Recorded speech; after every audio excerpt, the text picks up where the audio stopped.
Dil Ki Baatein with Vandana, where we meet and greet super talented ladies who are doing outstanding work for the society. सबसे पहले मैं आप सभी का नव वर्ष की बहुत बहुत बधाई देती हूँ और अपने प्रोग्राम में नव वर्ष की श्रृंखला में स्वागत करती हूँ। जिंदगी तब बेहतर होती है जब हम खुश होते हैं। जिंदगी तब बेहतर होती है जब हम खुश होते हैं और जिंदगी तब बेहतरीन होती है जब हमसे लोग खुश होते हैं। तो मैं यही प्रयास कर रही हूँ कि जो लोग हमारी सोसाइटी के लिए, सोसाइटी की खुशी के लिए काम कर रहे हैं, उनको मैं अपने चैनल में आमंत्रित करूं और इसी श्रृंखला में मैं आज आमंत्रित करती हूँ super lady Mrs Jayanti R Iyengar ji को। Welcome Jayanti ji to my show दिल की बातें। नमस्ते Vandana ji, nice to meet you and happy new year आपको, आपके परिवार को और आपके सारे व्यूअर्स को। Jayanti ji eternal energy foundation की फाउंडर और ट्रस्टी हैं। आप plastic movement, anti plastic movement, animal welfare और बहुत सारे सोशल कॉजेस के लिए काम कर रही हैं। तो जयंती जी, जैसा आप हमारे एनिमल्स के लिए बहुत बेहतरीन कार्य कर रही हो, तो प्लास्टिक काउ मूवमेंट क्या है उसके बारे में मुझे बताएं और ये इसकी शुरुआत आपने कब और कैसे की? ये करीब 10 साल पहले की बात है। जब भी मैं गाड़ी निकालती थी, बाहर जाती थी, तो हमेशा मैं ये सीन देखती थी कि गाय जो है प्लास्टिक खाती रहती है। और ये मैंने देखा कि गाय घूमती रहती है और गार्बेज उस जमाने में नोएडा में ओपन गार्बेज बिन्स होते थे। तो ये जो गाय वहां जा करके जो भी लेफ्ट ओवर प्लास्टिक है वो खाती रहती थी। इनफैक्ट मैंने बहुत बार गाड़ी रोक करके उनके मुंह से प्लास्टिक निकाला है। तो और मैं बहुत चिंतित हो गई इस बात को लेके। ये एक तरफ से एक वहम हो गया था। जब भी आप गाड़ी निकालो, कहीं पे भी जाओ, हमेशा यही चीज आपके नजर आ रहा है। इन लोगों को अच्छा खाना क्यों नहीं मिल रहा है? इनका खाना प्लास्टिक तो नहीं है, इनका खाना सड़ी हुई सब्जी तो नहीं है, लेफ्ट ओवर्स तो नहीं है, और इनका तो खाना फ्रेश ग्रास है, फॉडर है। तो ये इस बात को लेकर के मैं बहुत चिंतित थी। और मैं काफी एनिमल एक्टिविस्ट के साथ शुरू से 2007 से ही टच में थी, क्योंकि हमारा एक वाटर बॉल प्रोजेक्ट चल रहा था, water balls for stray animals. और इन एनिमल एक्टिविस्ट को उस जमाने में व्हाट्सएप वगैरह नहीं था, तो इन लोगों को काफी ईमेल्स भेजा मैंने। फिर फेसबुक में कुछ ग्रुप्स थे, उसमें भी जाकर के मैंने पूछा कि ऐसे क्यों हो रहा है, हम कर क्या सकते हैं। तो किसी ने बोला था मुझे कि 5-6 लोग और भी हैं जो इसके बारे में बहुत चिंतित है और ये इसके ऊपर कुछ काम कर रहे हैं। तब मेरी मुलाकात हुई 3-4 बहुत अच्छे लोगों के साथ। एक क्लेमेंटिन पॉज है, फॉरेनर है वो, और वो पुट्टपर्थी में बहुत बड़ा एनिमल शेल्टर चलाती है। फिर रुक्मिणी शेखर है, वो एक एनिमल एक्टिविस्ट है, वो दिल्ली में रहती है।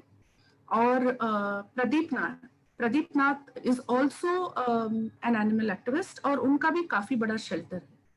तो मैंने इन लोगों के संपर्क में आई और इन लोगों को मैंने मेल्स भी भेजा था, काफी बार हम लोग फोन पे भी बात किए। और एक ऑस्ट्रेलियन बिलियनर है फिलिप वॉलन, उन्होंने हमारा एक ट्रिप स्पॉन्सर किया टू पुट्टपर्थी, जहाँ पे ये गाय का ऑपरेशन हुआ था सबके सामने। इनफैक्ट मैं भी थी and I was a witness to it. Supreme court के लॉयर मिस्टर श्याम दीवान भी थे, और भी आसपास के लोग आए हुए थे, एनिमल एक्टिविस्ट थे, वहाँ के लोकल डॉक्टर्स, वेटनरी डॉक्टर्स आए थे, गवर्नमेंट के वेटनरी डॉक्टर भी आए। ये इनफैक्ट मुझे इतना ज्यादा प्रभावित किया। और नॉट ओनली प्लास्टिक, उसके पेट से लेड जो बहुत टॉक्सिक होती है, फिर नेल्स, बहुत सारा कचरा कूड़ा, मतलब आप सोच भी नहीं सकते हैं। मतलब उनके पेट में पूरा एक डेंजरस टॉक्सिक काइंड ऑफ वो चीज निकली। और यही डॉक्टर बता रहे थे कि आप लोग ये सोचो कि ये एक पेट का गाय का पेट है, कितने सारे ऐसे गाय हैं, कितना कचरा खा रही है। तो हमें लगा, हम सबको, जितने भी एक्टिविस्ट हैं हम लोग 4-5 लोग, हमें लगा कि इसके बारे में हमें कुछ करना चाहिए। लेकिन हम करें क्या, क्योंकि प्रशासन वगैरह से इतना हम आसानी से ये बात तो हो नहीं पाएगी कि गाय को मत रोड पे नहीं आने दे, ये वो। फिर मैंने नोएडा में काफी एक्सटेंसिव रिसर्च भी किया, पता चला ये सारे गाय ओन्ड है और इसमें कुछ गाय ऐसे भी हैं कि मालिक जानबूझ के छोड़ देते हैं रोड पे और प्रशासन इसके बारे में कुछ कर नहीं पा रही है। तो ये सारी चीजें हमने डिस्कस किया, तो हमने सोचा कि प्लास्टिक काउ मूवमेंट स्टार्ट करते हैं और मैं नोएडा में प्लास्टिक काउ चैप्टर स्टार्ट करूंगी। और ये भी फैसला हुआ कि सुप्रीम कोर्ट ने एक केस दर्ज किया, अभी put a public interest litigation, जिसमें मेन लिटिगेंट्स ये लोग थे जिनके बारे में मैं अभी बोली थी। और ये 2012 में जजमेंट आया जिसमें उन्होंने, सुप्रीम कोर्ट ने सजेस्ट किया कि there should be a total ban on polythene bags. In fact उन्होंने स्टेट गवर्नमेंट्स को रिक्वेस्ट किया कि कमिटीज बनाएं एनजीओस के साथ ताकि इसकी जल्द से जल्द इम्प्लीमेंटेशन हो जाए। So this is how the plastic cow movement started in Noida. उसके बाद ऑफ कोर्स नोएडा में काफी प्रोग्राम्स किया अवेयरनेस का पिछले 9 साल, इनफैक्ट 7-8 इयर्स, काफी एनजीओस के साथ, अकेले भी, पार्क्स में, स्टेडियम, नोएडा स्टेडियम में हम लोग कुछ लोग मिल करके एक कॉन्क्लेव भी किया था जिसमें नोएडा अथॉरिटी के ऑफिशियल्स आए हुए थे, बहुत सारे एनवायरमेंट एक्टिविस्ट आए हुए थे, एनिमल एक्टिविस्ट आए हुए थे और RWA प्रेसिडेंट्स। ये कॉन्क्लेव हुआ था इंदिरा कला केंद्र, जो नोएडा में सारे इवेंट्स होते हैं यहीं पे होते हैं, और इसमें 4-5 घंटे की डिस्कशंस हुई थी, प्रेजेंटेशन भी, हमने प्लास्टिक और फिल्म भी दिखाया था। ये फिल्म काफी जगह पे दिखाया था मैंने, इंस्टीट्यूशंस में, कॉलेजेस में, स्कूल्स में, गवर्नमेंट स्कूल्स में, प्राइवेट स्कूल्स में।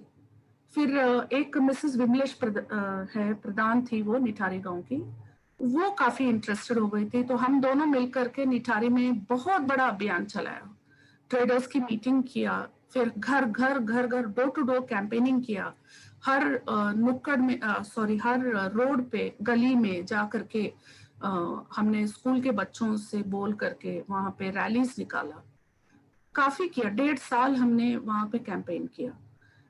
उसके बाद गवर्नमेंट ऑफिशियल्स को काफी लेटर्स भेजा था, RWA के थ्रू काफी प्रोग्राम्स किया था on awareness of polythene bags, कि पॉलिथीन बैग्स डेंजरस है, हजार्डस है, इसको सिस्टम से हटाना चाहिए, और गाय मर रही है काफी, इसके बारे में पार्क में जा जाके उन बच्चों ने नुक्कड़ नाटक किया था about the dangers of polythene bags. तो ये एक स्मॉल, आप एनिमल वेलफेयर में तो बहुत काम कर रही हो, इसके अलावा और अदर सोशल कॉजेस क्या हैं जिनमें आप काम कर रहे हो? एक्चुअली मैं टूरिज्म इंडस्ट्री में काफी साल से काम कर रही थी, 17 साल से, और टूरिज्म इंडस्ट्री में मैंने एक कंसोर्शियम भी फॉर्म किया for sustainable tourism practices, environmental friendly tourism, या tourism which can help artisans. क्योंकि जैसे आप ताजमहल देखने बहुत टूरिस्ट जाते हैं, विदेशी टूरिस्ट भी आते हैं, लेकिन वहाँ के जो लोकल लोग हैं उनको उससे कोई ज्यादा फायदा नहीं होता है, वो वही बड़े बड़े होटल्स को फायदा होते हैं और बड़े बड़े ट्रेडर्स को फायदा होते हैं।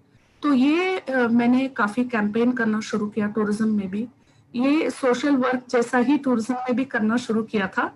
और in fact United Nations World Tourism Organization है, वहाँ उनके कॉन्फ्रेंसेस, इवेंट्स में भी इंडिया को रिप्रेजेंट किया, काफी प्रेजेंटेशंस भी किया इंडिया के बारे में, इंडिया के जो काम हो रहा है इंडिया के विलेजेस में, इंडिया के आर्टिजन्स के साथ, इंडिया के लोकल लोग के साथ, लोकल क्विजीन्स है, लोकल हमारा जो रॉ मटेरियल यूज करके लोग जो काम कर रहे हैं, वो सारी चीजों को काफी प्रमोट किया था मैंने। और खैर वो तो एक अलग ही इंडस्ट्री है, अलग ही चीज थी वो।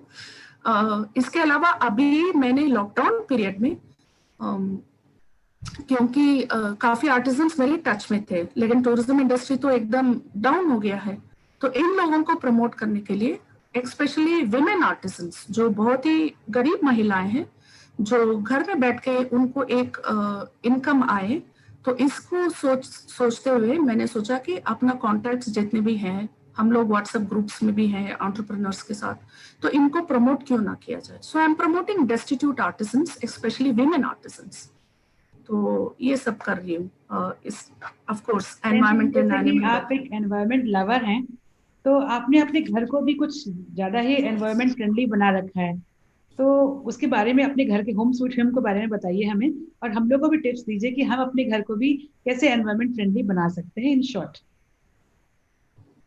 हाँ, ये बात तो सच है। मेरे हस्बैंड तो एनवायरनमेंट फ्रीक है, और मैं भी हो गई हूँ अब तो। इनफैक्ट हमारा जो घर है इंडिपेंडेंट हाउस है, और एक तो पहली बात ये है कि हमारा हाउस ना green, it's known as a greenhouse, क्योंकि इतने सारे पेड़ है। हमने काफी पेड़ लगाया नोएडा में आके। इनफैक्ट हमारा 8-9 पेड़ है, हमारे जैकफ्रूट का ट्रीज है, गुआवा ट्रीज है, फिर नीम ट्री है।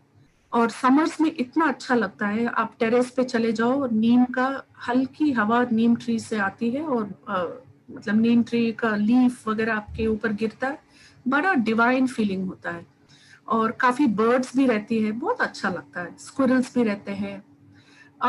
और इसके अलावा हमने टेरेस में ट्रीटमेंट करवाया है, जिसमें आपके टेरेस काफी गर्म ना हो जाए। तो सिंथेटिक मटेरियल से नहीं, ऑल नेचुरल ट्रीटमेंट।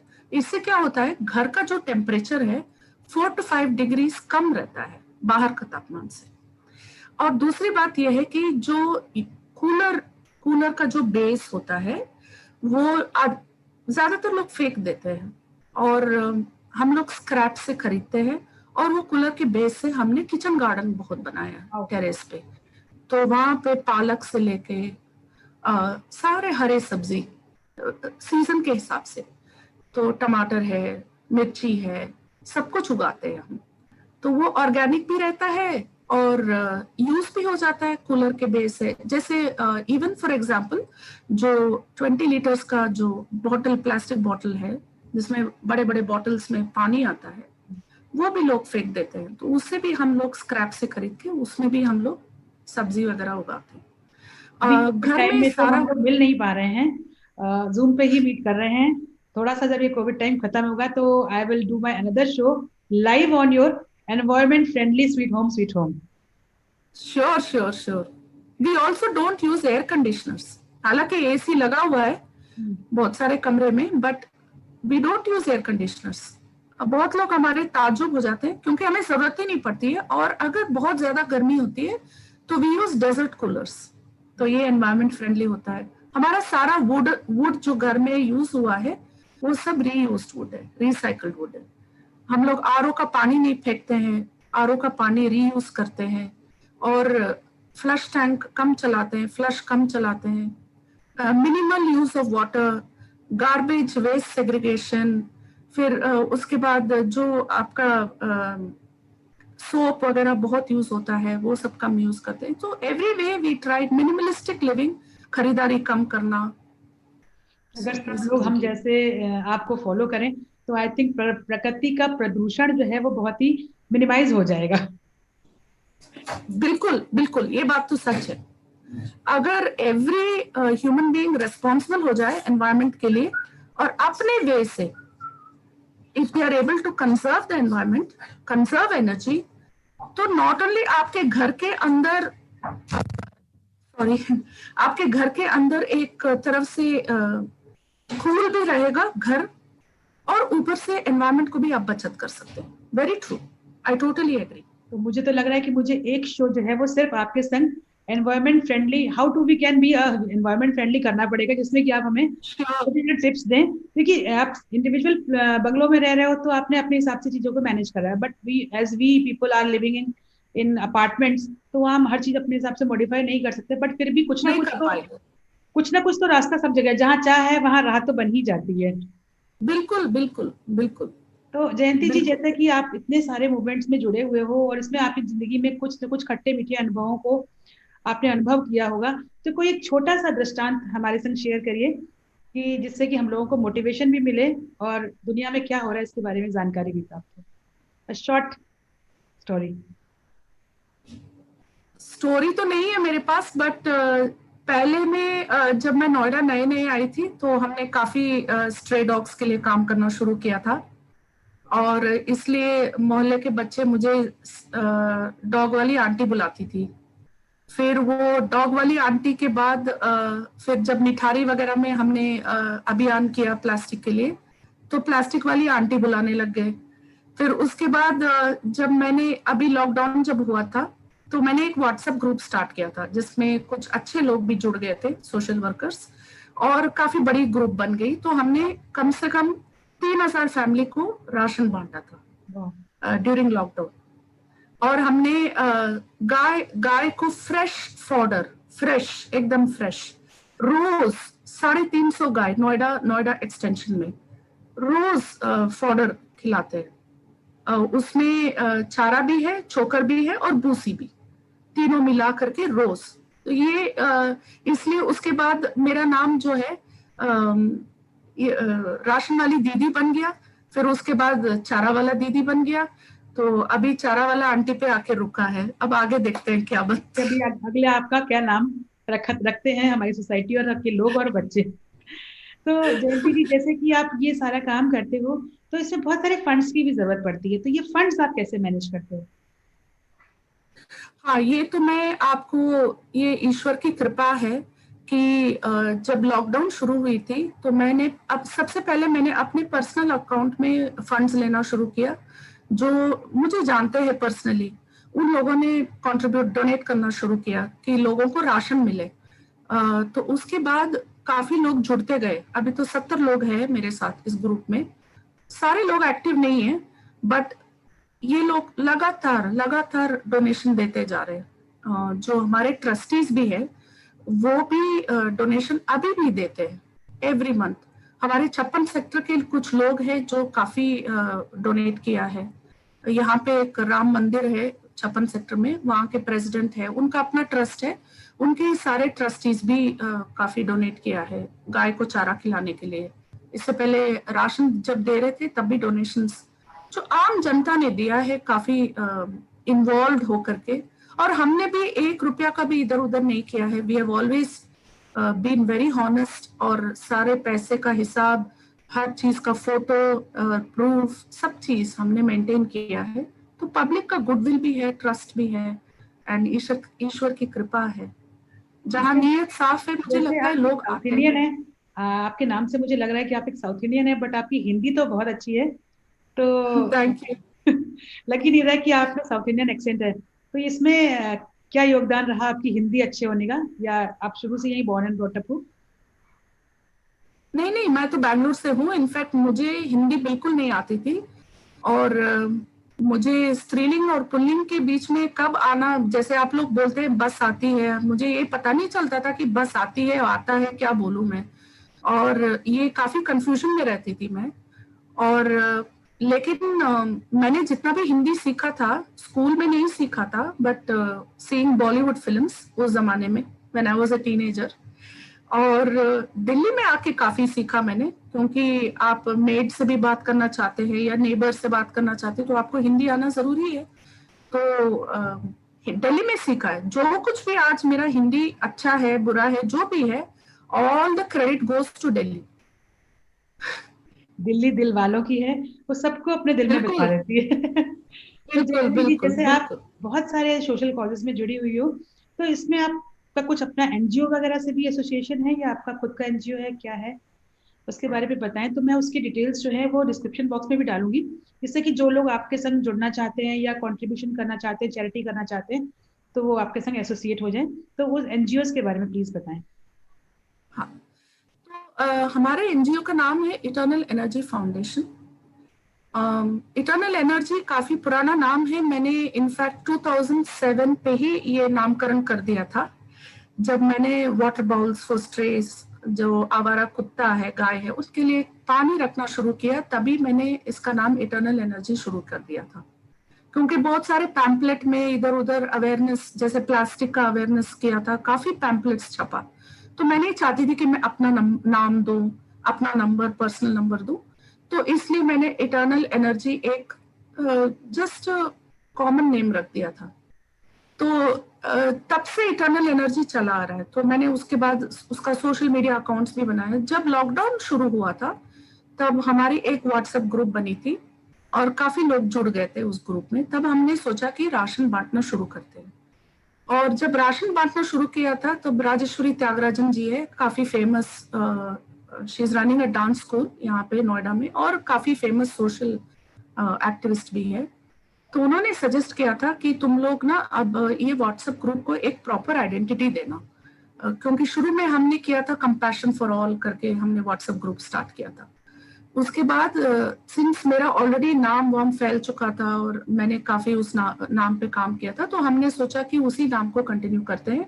बकायदा मैंने एक बहुत ही डेमोक्रेटिक वे में सबका वोटिंग लिया, और सारे मेंबर्स ग्रुप के बहुत सारे लोग ने वोटिंग में फेवर में हाँ बोला, तो हमने एक इटर्नली एनर्जी फाउंडेशन करके हमने ग्रुप को नामकरण किया। फिर हमने सोचा कि इतना मेरे पर्सनल नाम पे पैसा आ रहा है, ये गलत बात हो जाती है, because I can not justify to income tax department, तो हमें एक ट्रस्ट खोलना चाहिए।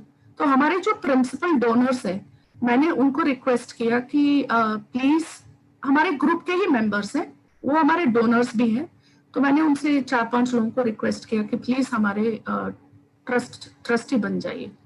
तो उन्होंने बोला देखो काम तो मेन आप ही को देखना है, हम लोग करेंगे, सपोर्ट करेंगे। तो 4-5 लोग तैयार हो गए, तो हम लोग एक ट्रस्ट फॉर्म कर लिया, और अभी सारा डोनेशंस हमारे इसी इटर्नल एनर्जी फाउंडेशन के नाम पे ही आ रहा है।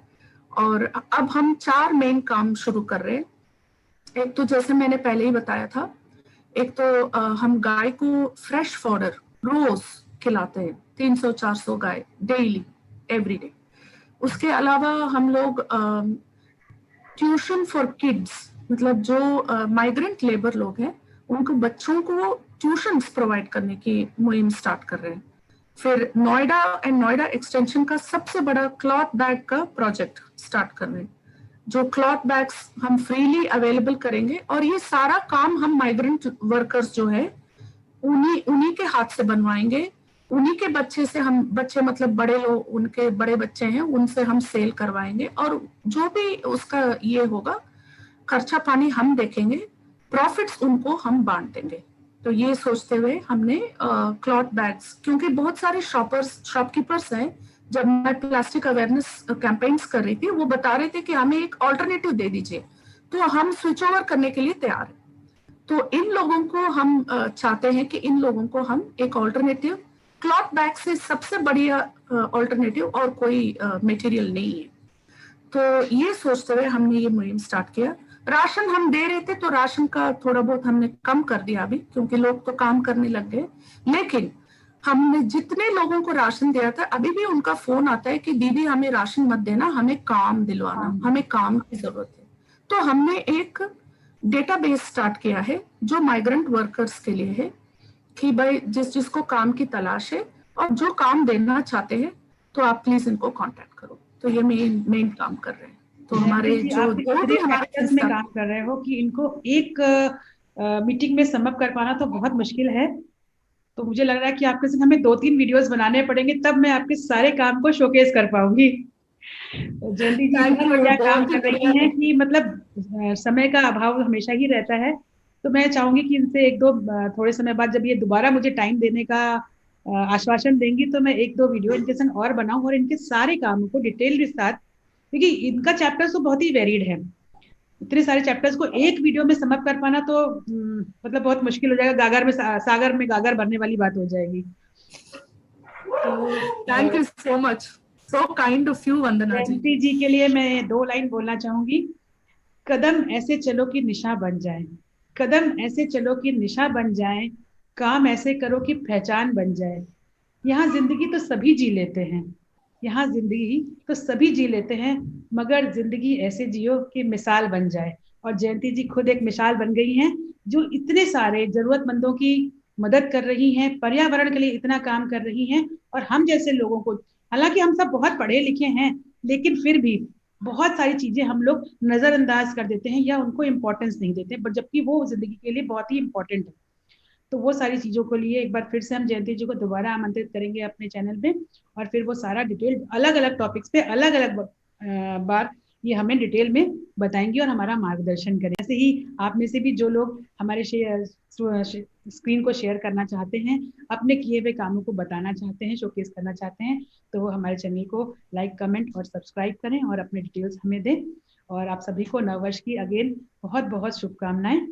और जयंती जी को मैं दोबारा इनवाइट करूंगी अपने शो के लिए। तो फ्रेंड्स, मिलते हैं बहुत जल्दी दिल की बातों की स्क्रीन पर एक नए और सक्सेसफुल चेहरे के साथ। Till then, good bye.